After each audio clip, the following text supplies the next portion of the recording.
कौन नहीं चाहता कि उसका मेंटर एक यूपीएससी रैंकर हो।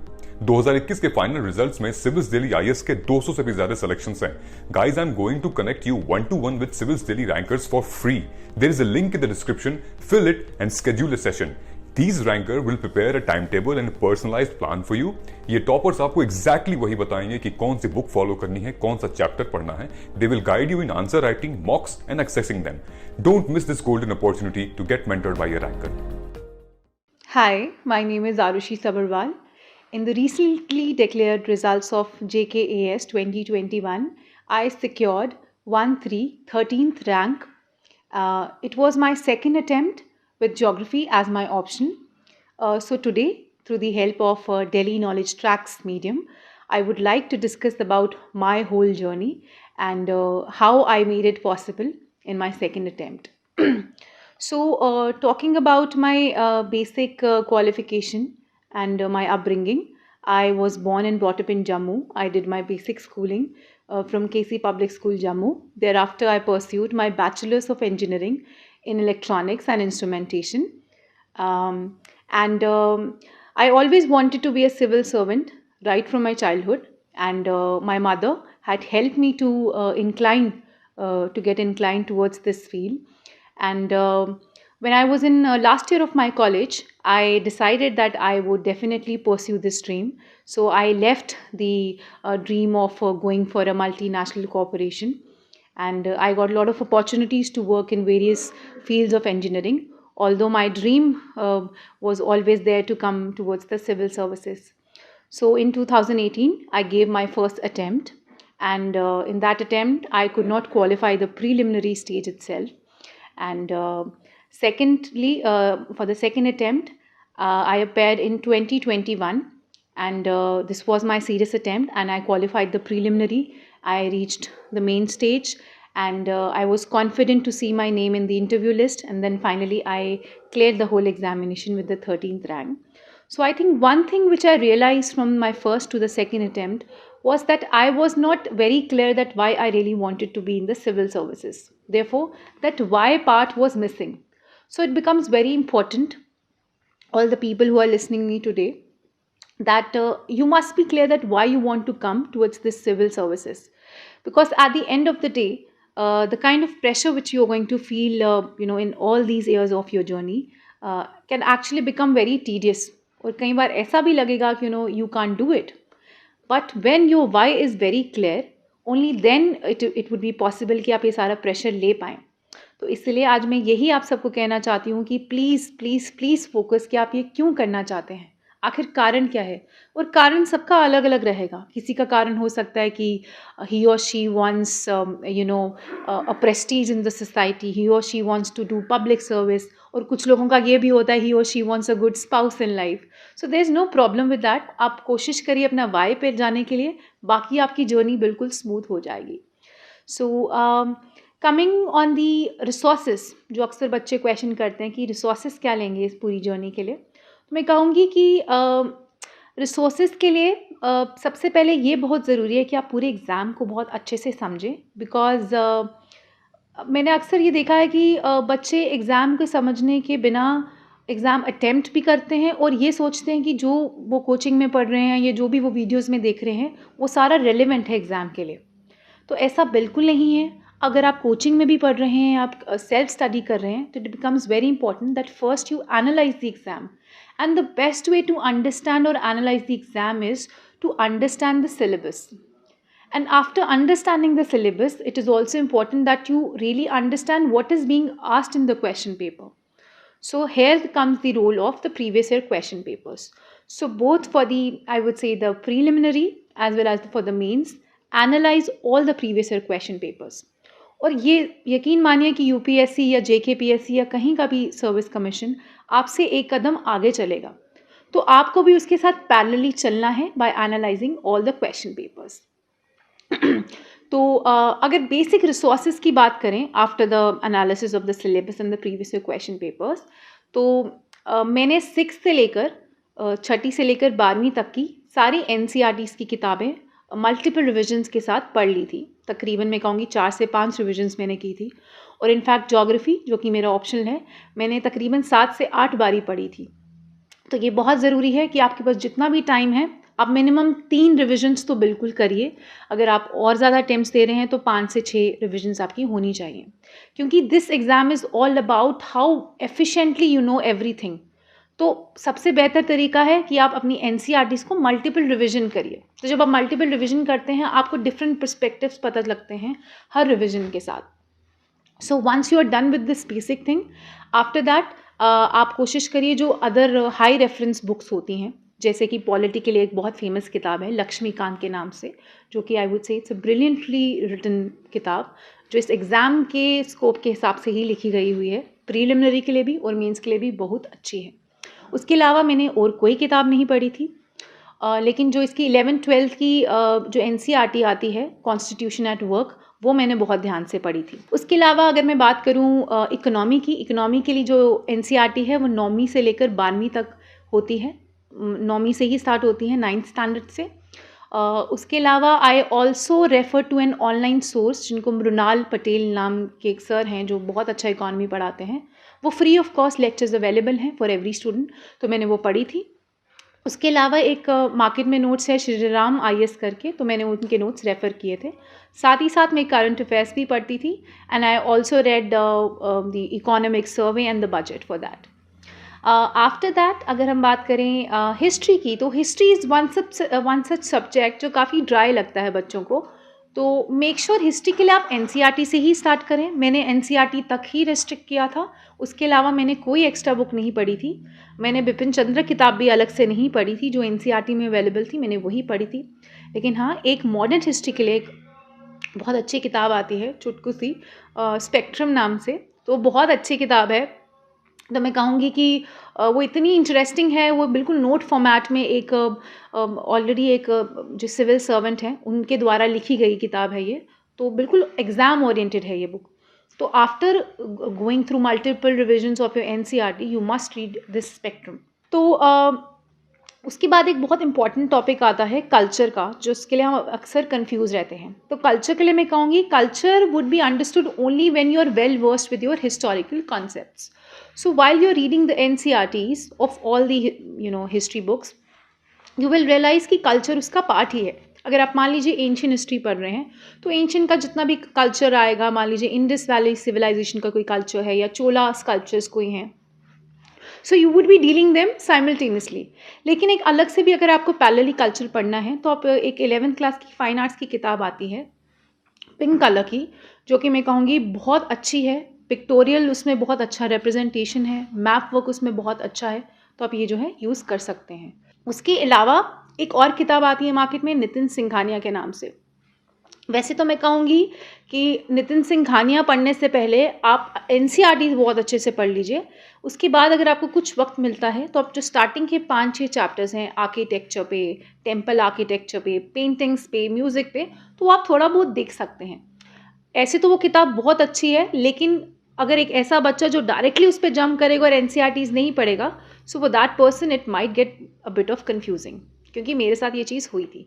तो आप ये चीज़ पहले अवॉइड कर सकते हैं, बाद में कंटिन्यू कर सकते हैं। But still I would say that NCERTs would suffice only with few more chapters of Nitin Singhania. तो ये तो हो गई कल्चर की बात। अब इसके अलावा अगर हम बाकी टॉपिक्स की बात करें, जैसे एनवायरनमेंट आ गया है, क्योंकि एनवायरनमेंट का आजकल बहुत ज़्यादा वेटेज बढ़ चुका है, खास तौर के यूपीएससी पे, क्योंकि हमारा आईएफएस एग्ज़ाम भी जो है अब इसका पार्ट बन चुका है प्रीलिमिनरी का। तो इसीलिए आप एनसीईआरटीज़ जो एनवायरनमेंट की आती है अब उनको पढ़िए। उसके अलावा you should focus on their is a very famous book Shankar IAS नाम से किताब है, बहुत अच्छी है। आप चाहें तो उसको पेज बाय पेज नहीं भी पढ़ें, तो आपको जो भी रेलिवेंट टॉपिक्स लगते हैं आप वो पढ़ सकते हैं और देख सकते हैं। और साथ ही साथ एनवायरमेंटल इशू जो करंट चल रहे हैं उनके साथ भी वेल वर्स रहिए। अब बात आती है ज्योग्राफी की, क्योंकि ज्योग्राफी मेरा ऑप्शनल था, तो मैंने एनसीईआरटी 8 बारी पढ़ चुकी थी मैं। तो मैं कहूँगी geography is one such subject जो आप एनसीईआरटी से ही सब कुछ कर सकते हैं, क्योंकि एनसीईआरटी उसकी इतनी ज़्यादा कॉम्प्रिहेंसिव है और इतनी ज़्यादा एनसीईआरटीज़ हैं, you don't need any kind of other reference books. लेकिन बच्चे फिर भी पढ़ते हैं, तो यही हम गलती करते हैं कि हमारे पास इतनी अच्छी एनसीईआरटीज़ हैं, उसके बावजूद भी हम मार्केट से और सारी नोट्स और किताबें ले लेते हैं। अगर आप एनसीईआरटी ज्योग्राफी की पढ़ेंगे, एक एटलस खरीद लीजिए बाज़ार से, और रोज़ आपको जो भी नई नई जगहों के नाम दिखते हैं उनको मैप पे एक बारी देख लीजिए, तो आपका काम बहुत आसान हो जाएगा। एक मैं बोलूँगी, एक एक्स्ट्रा रेफरेंस बुक है केवल, जिसको हम जीसी लियोंग कहते हैं। तो जीसी लियोंग के कुछ लास्ट के चैप्टर्स हैं बायोम्स का, कि मतलब किस वर्ल्ड में किस तरीके की वेजिटेशन, किस तरीके की प्रेसिपिटेशन, किस तरीके का फ्लोरा फौना है, वो बहुत अच्छे से डिफाइंड है। तो you can also purchase this small very cute book. So this was all about your basic GS things. इसके अलावा अगर मैं मेंस के लिए बात करूं तो मेंस के लिए ऑलमोस्ट किताबें यही हैं, लेकिन कुछ कुछ एक्स्ट्रा किताबें आपको नोट्स पढ़ने पड़ेंगे। जैसे कि अगर आप सिक्योरिटी की बात करें तो सिक्योरिटी के लिए किताबें आती हैं। एक IPS ने एक बहुत अच्छी किताब लिखी है इंटरनल सिक्योरिटी पे, अगर आप वो पढ़े तो ठीक है। अगर आप नहीं भी पढ़े तो आपको बहुत सारे ऑनलाइन रिसोर्सेज अवेलेबल मिल जाएंगे। आपको करना यही है, जो भी टॉपिक का नाम लिखा है सिलेबस पे, आपको एग्जैक्टली वही सर्च मारना है गूगल पे और आपको उसकी काफ़ी अच्छे नोट्स मिल जाएंगे। तो I would say that this is known as your smart work, कि आप सिलेबस टू द पॉइंट वो सर्च मारिए और एक पेज का एक नोट मेकिंग ज़रूर कर लीजिए। सिमिलरली अगर आपको कोई और टॉपिक है डिज़ास्टर मैनेजमेंट, अगर आपने अच्छे से ज्योग्राफी पढ़ा होगा तो आपको definitely disaster management it will look very easy, right. So make sure आपकी जो बेसिक चीज़ें पहले हो जाए NT वाली, उसके बाद ही जो है आप GS मेंस की एक अच्छी तैयारी कर सकते हैं। तो इसके अलावा अगर हम बात करें जो बाकी कुछ कॉन्सेप्ट्स हैं छोटे छोटे से, जैसे सोसाइटी हो गया, तो सोसाइटी आप जब रोज़ न्यूज़पेपर में पढ़ेंगे, जैसे मान लीजिए कोई केस चल रहा है, ट्रिपल तलाक का केस चल रहा है, साबरीमाला का केस चल रहा है, या मॉब लिंचिंग का केस चल रहा है, तो आपको रोज़ नए नए किस्से पता लगते रहते हैं। तो इनके साथ वेल वर्स रहिए, इनको समझने की कोशिश कीजिए। और क्योंकि अब आप एक सिविल सर्वेंट बनने वाले हैं, आपका हर एक चीज़ का एक नज़रिया बनना चाहिए। तो न्यूज़पेपर में कोई भी चीज़ पढ़ते हैं तो उसे एक एडमिनिस्ट्रेटर के नज़रिए से सोचें, एक आम इंसान के नज़रिए से नहीं कि मैं इस रिलीजन को बिलोंग करता हूँ तो मैं इस नज़रिए से सोचूंगा। बिल्कुल नहीं, आप एक सिविल सर्वेंट हैं, आपको दैट्स ओके, आपका पर्सनल रिलीजन या पर्सनल आइडियोलॉजी कुछ हो सकती है, लेकिन एक एडमिनिस्ट्रेटर की जो आइडियोलॉजी है, it's all about service. So think about how you can make sure that people, they get their rights, they are more aware and they get all their welfare. तो इसीलिए start thinking like that from day one. तो यही सोच जो है आपको आगे लेके जाएगी, यही सोच जो है आपकी मेंस में भी काम आएगी, और यही सोच जो है वो आपको इंटरव्यू में भी काम आएगी। और this is all about your personality, जो डेवलप होगी विद रीडिंग मल्टीपल रीडिंग्स। कौन नहीं चाहता कि उसका मेंटर एक UPSC रैंकर हो। 2021 के फाइनल रिजल्ट्स में सिविल्स दिल्ली IAS के 200 से भी ज्यादा सिलेक्शंस हैं। Guys, I am going to connect you 1-to-1 with civils Delhi rankers for free. There is a link in the description, fill it and schedule a session. These ranker will prepare a timetable and a personalized plan for you. ये toppers आपको exactly वही बताएंगे कि कौन सी book follow करनी है, कौन सा चैप्टर पढ़ना है। They will guide you in answer writing, mocks and accessing them. Don't miss this golden opportunity to get mentored by a ranker. उसके अलावा अगर हम एक और सब्जेक्ट की बात करें, वो है एथिक्स, और वो मैं कहूँगी बहुत अच्छा सब्जेक्ट है। एथिक्स, नैतिकता का सब्जेक्ट, जो हम बचपन से पढ़ते आ रहे हैं कि झूठ नहीं बोलिए, सच बोलिए, जैसे गांधी जी के 3 बंदर, तो ये चीज़ें आपको फिर से पढ़नी है, लेकिन और रिफाइंड वे में। तो इसके लिए मैं कहूँगी कि इसको स्टार्ट करने से पहले मैंने एक बायोग्राफी पढ़ी थी महात्मा गांधी जी की, my experiments with the truth. मैं कहूँगी ये किताब बहुत अच्छी है। इसमें उन्होंने अपने सारे जो राज लिखे हैं कि वो किस तरीके के बचपन में वो इंसान थे और किस तरीके से उन्होंने अपने आप को इवॉल्व किया, कि मतलब अगर वो बचपन में उन्होंने कभी चोरी की, लेकिन उससे उन्होंने क्या सीखा और आगे जाके वो देश के सबसे बड़े महान स्वतंत्रता सेनानी बने। तो ये किताब मुझे लगता है बहुत अच्छी, अगर आप एथिक्स को वाकई समझना चाहते हैं। इसके अलावा और भी अगर आपके पास वक्त है, जो कॉलेज गोइंग स्टूडेंट्स हैं वो ऑटोबायोग्राफीज पढ़ सकते हैं, जो ग्रेट लीडर्स हैं उनके बारे में, अब्दुल कलाम जी के बारे में, या जो भी आपके फेवरेट हैं आप उनके बारे में बिल्कुल पढ़ सकते हैं। तो जब आप ये पढ़ लेते हैं, आपको थोड़ा एक मॉरल कॉन्साइंस आपका जागता है। उसके बाद आप अकॉर्डिंग टू सिलेबस जैसी जैसी टर्म्स लिखी हैं वैसे वैसे मैंने आपको बोला, आप गूगल कीजिए और इन टर्म्स को जो है अपने पास रख लीजिए। अगर आप ऐसा नहीं करना चाहते, थोड़ा काम आसान करना चाहते हैं, तो मार्केट में बहुत अच्छी किताबें और नोट्स भी मिलते हैं। तो मैंने जो है एक लेक्सिकन नाम से एक किताब आई थी छोटी सी, तो मैंने वही पढ़ी थी और वो almost I would say that sufficed it all. Because at the end of the day आपको एग्जाम्पल्स इकट्ठी करनी है, वो किताबों में नहीं मिलेंगी, वो आपको रियल लाइफ में मिलेंगी। मान लो अगर आपको कोई बात करता है कि कंपैशन की एग्जाम्पल दीजिए, अगर आपके घर में बहुत सारी कंपैशन की एग्जाम्पल्स होंगी, या आपने आसपास कुछ देखा होगा किसी ने कुछ एक ऐसा काम कर दिया किसी अगले इंसान का दर्द कम करने के लिए, so you can definitely right that example from your real life. So this is all about your ethics exam. तो ये सब हमारे हो गए जीएस के कंपोनेंट्स। उसके बाद एक जो आपका ऐसे का एग्ज़ाम है, मुझे लगता है ऐसे की एग्ज़ाम की तैयारी भी स्पेसिफिक होती है, तो ऐसे के लिए आजकल फ़िलोसॉफिकल एसेस काफ़ी आ रहे हैं। तो कोशिश ये करिए कि ऐसे के लिए स्पेसिफिकली आप अपने पास काफ़ी ज़्यादा एग्जाम्पल्स रखिए, काफ़ी ज़्यादा कोट्स रखिए, और किसी भी टॉपिक को चुनने से पहले कम से कम 15 से 20 मिनट उसका एक रफ वर्क थ्रू ब्रेनस्टॉर्मिंग बिल्कुल करिए। तो उसके अलावा मैं यही कहना चाहती हूँ कि keep practising, keep writing, because this exam is all about writing at the end of the day. Examiner won't be knowing what is your identity, what is your gender, what is your qualification. All she or he knows is that what is written in this piece of paper, in this piece of booklet.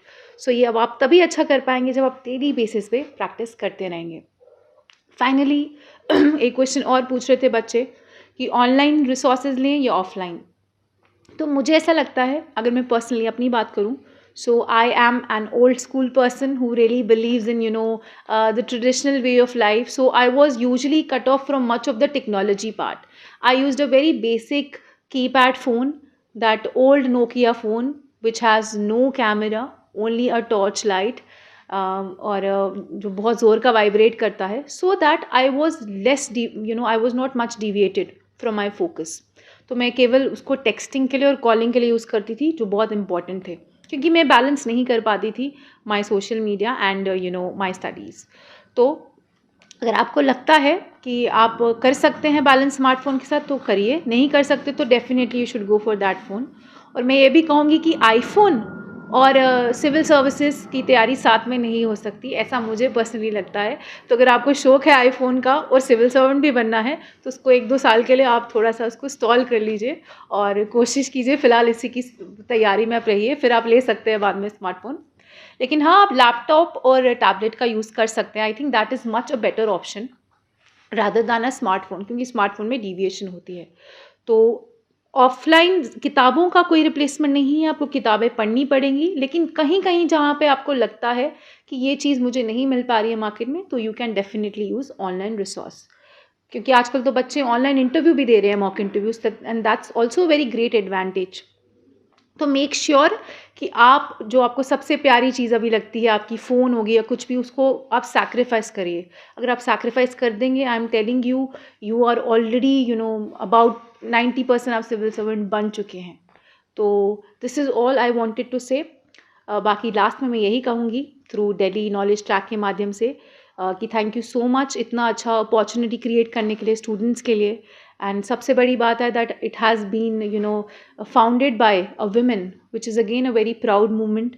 और सभी students को यही कहूँगी कि believe in yourself, be consistent, and इसमें failures बिल्कुल रहेंगे। मुझे बहुत फेलियर्स रहे यूपीएससी में, again I am going to attempt.